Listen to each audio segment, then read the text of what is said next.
ഇനി നമ്മുടെ ഇന്ന് ആനീസ് കിച്ചണിൽ വരാൻ പോകുന്ന ഗസ്റ്റിനെ കുറിച്ച് ഞാൻ പറഞ്ഞില്ല, പക്ഷേ അതൊരു സസ്പെൻസ് ആയിട്ട് ഞാൻ വെച്ചേക്കുന്ന എന്നാന്ന് വെച്ചാൽ ഒരു പരിഭവം കൂടെ ഉണ്ട്. എന്നാന്ന് വന്നറിയാവോ, അദ്ദേഹത്തിൻ്റെ പടത്തിൽ എനിക്ക് അഭിനയിക്കാൻ പറ്റിയിട്ടില്ല.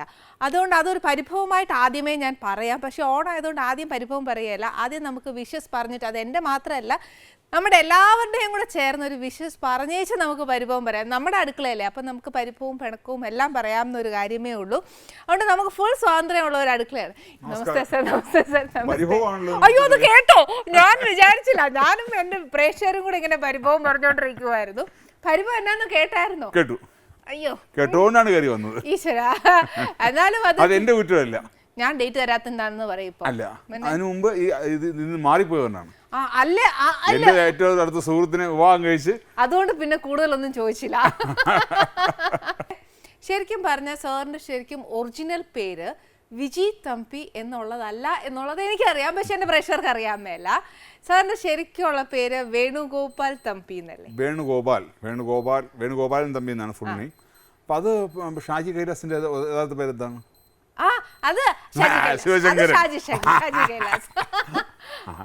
ആനിയുടെ പേര് ഇപ്പം മാറി. ആനിയുടെ പേര് എനിക്ക് രണ്ടാമത് പേര് കിട്ടിയില്ലേ? എനിക്ക് പേര് കിട്ടിയിട്ടില്ല. അത് ഞാൻ പറയാം. സ്കൂളിൽ പഠിച്ചത് ആനി എന്ന് തന്നെയാ, വീട്ടില് ചിത്ര എന്ന് തന്നെയാ വിളിച്ചോണ്ടിരുന്നത്. അതുകൊണ്ട് എനിക്ക് പേര് മാറ്റം ഇല്ല. അപ്പൊ അത് നമ്മൾ ഓരോ സിനിമാ പേരായിരിക്കും. ഇപ്പം ശിവശങ്കരൻ നിന്ന് ഷാജി കൈലാസ് ആയതുപോലെ വേണുഗോപാലൻ നിന്ന് വിജി തമ്പി. അത് യഥാർത്ഥത്തിൽ പറഞ്ഞാൽ വേണുഗോപാലൻ തമ്പി എന്നാണ്. അപ്പൊ എന്റെ ഗുരുവാണ് ശ്രീ ബാലേന്ദ്ര മേനോൻ. അപ്പൊ അദ്ദേഹം ഞാൻ ആദ്യം ഒരു സിനിമ ഡയറക്റ്റ് ചെയ്യാൻ പോയപ്പോൾ അദ്ദേഹം വേണുഗോപാലൻ തമ്പി എന്നൊക്കെയുള്ള പേര് ഒരുപാട് കോമൺ ആണ്. മാത്രമല്ല അത് വളരെ നീളം കൂടിപ്പോയി. പിന്നെ വേണു എന്ന് ചുരുക്കിയാൽ വേണു എന്ന് വേറെ ഡയറക്ടറുണ്ട്. അപ്പോൾ അതുകൊണ്ട് നമുക്ക് വേറെ രീതി കഴിക്കാം. അങ്ങനെ അദ്ദേഹമാണ് പറഞ്ഞത് വേണുഗോപാൽ വി ജി തമ്പി. അത് വിജി തമ്പി എന്നാക്കിയതേ ഉള്ളൂ. അപ്പൊ എന്റെ പേരിൽ ഇപ്പോഴും എന്റെ യഥാർത്ഥ പേരുണ്ട്, വി ജി തമ്പി. അതിന് വേണുഗോപാലൻ തമ്പി വിജി തമ്പി ആക്കി. ഓക്കെ, അപ്പൊ ഞങ്ങൾ എല്ലാരും പറയുന്നത് ശരിക്കും വിജി, VIGI അങ്ങനെ തന്നെ അത് തന്നെയാന്നാ ഞങ്ങള് വിചാരിക്കുന്നത്. പക്ഷെ അതല്ല, ഭയങ്കര എന്നാ ഗംഭീര്യത്തോടെ VG അങ്ങനെയാണ് നോക്കേണ്ടത്. ആ ഒരു ഇനിഷ്യൽ വെച്ച് എന്റെ ആ പ്രായത്തിൽ ഞാൻ 23ാമത്തെ വയസ്സിൽ പടം ഡയറക്ട് ചെയ്തതാണ്. ആ പ്രായത്തിൽ 23 വയസ്സിൽ VG തമ്പി നോക്കുമ്പോൾ ഏതൊരു വയസ്സായ ആളാണെന്ന് വിചാരിച്ചു. അങ്ങനെയാണ് അദ്ദേഹം തന്നെയാണ് വിജി തമ്പി നോക്കിയത്. കുറച്ചുകൂടെ യൂത്ത് ആക്കിയതാണ്. ഒരു കാര്യം ഞാൻ പറഞ്ഞുതരാം, ആ യൂത്ത്നെസ് ശരിക്കും സാറിന്റെ 25 മൂവീസ് ഓൾമോസ്റ്റ് ചെയ്തു സാർ. 30 ആ 30 മൂവ്സിലും സാറിന്റെ ആ യൂത്ത് സ്റ്റിൽ ഉണ്ട്.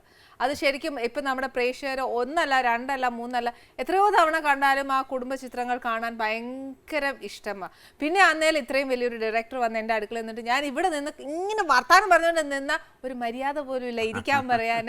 നമുക്ക് അവിടെ ഇരുന്ന് വർത്താനം പറയാം.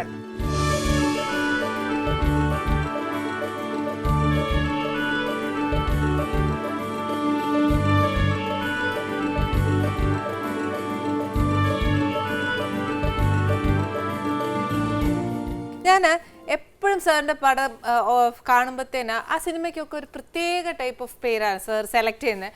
ഫസ്റ്റ് ഫിലിം തന്നെ ഡേവിഡ് മിസ്റ്റർ ഡേവിഡ്, പിന്നെ നന്മ നിറഞ്ഞ ശ്രീനിവാസൻ, അങ്ങനെയൊക്കെ. അപ്പോൾ ശരിക്കും ഈ പേര് ഇടുമ്പോഴത്തേക്ക് ആ ടൈറ്റിൽ വന്ന വഴി എന്നൊക്കെ നമ്മൾ പറയുകയല്ലേ, അതിന് എന്തെങ്കിലും ഒരു കഥയുണ്ടായിരുന്നു സാർ? അങ്ങനെ പ്രത്യേകിച്ച് പറയാൻ പറ്റില്ല. അതെല്ലാം നോക്കി സംഭവിക്കുന്നതാണ്, വളരെ പ്രീപ്ലാൻഡ് ഒന്നും അല്ല. അത് ഡേവിഡ് മിസ്റ്റർ ഡേവിഡ് എന്ന് പറഞ്ഞാൽ ബാലേന്ദ്ര മേനോൻ സാർ തന്നെ ഇട്ട പേരാണ്. അതിൽ 3 ഡേവിഡ്മാരുടെ കഥയാണത്. അതാണ് ഡേവിഡ് മിസ്റ്റർ ഡേവിഡ്. അപ്പോൾ മിസ്റ്റർ ഡേവിഡ് ആരായിരിക്കും എന്ന് പറയണ്ടല്ലോ, അദ്ദേഹം തന്നെയാണ്. പിന്നെ 2 ഡേവിഡ്മാരായിട്ട് മരിച്ച മുരളിയായിരുന്നു ഒരു ക്യാരക്ടർ, പിന്നെ ഒന്ന് അശോകനായിരുന്നു. 3 ഡേവിഡ്മാരുടെ കഥ. അതാണ് ഡേവിഡ് മിസ്റ്റർ ഡേവിഡ്. പിന്നെ ഉള്ളത് നന്മ നിറഞ്ഞ ശ്രീനിവാസൻ എന്ന് പറഞ്ഞാൽ അതിൽ ആ സിനിമ കണ്ടിട്ടുണ്ടോ? അത് ജയറാമിന്റെ സിനിമയാണത്. അപ്പോൾ ആ ക്യാരക്ടറിന്റെ പേര് ശ്രീനിവാസൻ എന്നാണ്. അയാൾ നന്മ നിറഞ്ഞവൻ തന്നെയാണ്. സ്റ്റോറി ബേസ്ഡ് ആയിട്ട് നമ്മൾ ഇടുന്ന അത് തന്നെയാണ്. എല്ലാ പേരുകളും അങ്ങനെ തന്നെയാണ്, സ്റ്റോറിയായിട്ട് ബന്ധപ്പെട്ടാണ് പേരുകളുടെ. അല്ലാതെ നമുക്ക് അങ്ങനെ പേരിട്ടിട്ട് സിനിമ ഉണ്ടാക്കാറില്ല. സിനിമ കഥ അന്വേഷിച്ചേ പേരിടാറുള്ളൂ. ഓക്കെ, അപ്പോൾ ഒരു കാര്യം ചോദിക്കട്ടെ, അപ്പോൾ സാർ പേരിടുന്ന സമയത്തൊന്നൊക്കെ ഓരോ നോക്കിയേച്ചല്ലേ ഇടുന്നത് ക്യാരക്ടർ, അത് സ്ക്രിപ്റ്റ് ബേസ് ചെയ്തിട്ടാണോ?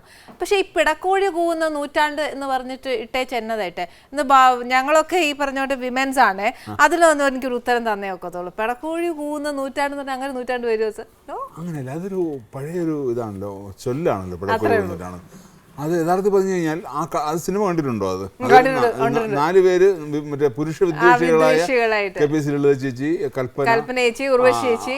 ഉർവശിയില്ല, ഉർവശി പിന്നാലേക്ക് വരുന്നതാണ്. കൽപ്പന, പിന്നെ വിനയ് പ്രസാദ്, പിന്നെ രുദ്ര, ഇങ്ങനെ 4 പേര്. അവർക്ക് 4 പേർക്ക് 4 കാരണങ്ങളുണ്ട് പുരുഷ വിദ്വേഷികളായിട്ട്. അപ്പൊ അവരുടെ പുരുഷന്മാർക്ക് പ്രവേശനമില്ല എന്നൊരു വീട്ടിൽ ബോർഡൊക്കെ വെച്ചിട്ട്, അപ്പം പിന്നെ എന്താ പറയാ, പിടക്കോഴി തന്നെയല്ലേ. പിടക്കോഴി അവർ കൂന്നു എന്ന് പറയുന്നത് തന്നെയാണ് ഉദ്ദേശിക്കുന്നത്. അതായത് പിടക്കോഴി നൂറ്റാണ്ട് എന്താണ് അർത്ഥം എന്നറിയാം? അതായത് സ്ത്രീകൾ ഭരിക്കുന്ന അല്ലെങ്കിൽ സ്ത്രീകൾ എന്താ പറയാ ഡോമിനേറ്റ് ചെയ്യുന്നു എന്നുള്ളതാണ്. അത് തന്നെ, അത് ഉദ്ദേശിച്ച് തന്നെയാണ്.